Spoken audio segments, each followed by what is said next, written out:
The process of applying Healthy Mouth Gel to the mouth of a large dog is exactly the same as for small and medium-sized dogs, and should be applied after the last meal of the day.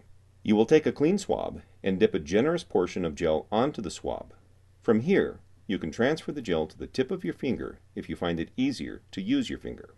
Starting with the top row of teeth, you will begin at the very back of your dog's mouth, applying the gel with gentle circular motions along the gum line, covering the teeth. You will apply the gel from the back teeth, moving to the front teeth. When you are done with the top row of teeth on one side of your dog's mouth, take a fresh, clean swab and gather another dollop of Healthy Mouth Gel and repeat the same process along the bottom row of teeth on that same side.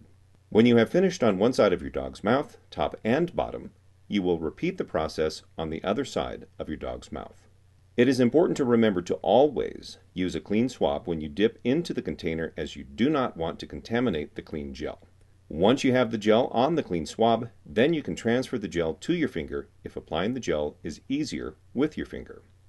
The flavor of the Healthy Mouth Gel is very palatable to your dog, and when this process is done with regularity, it will become a bonding routine for you and your dog.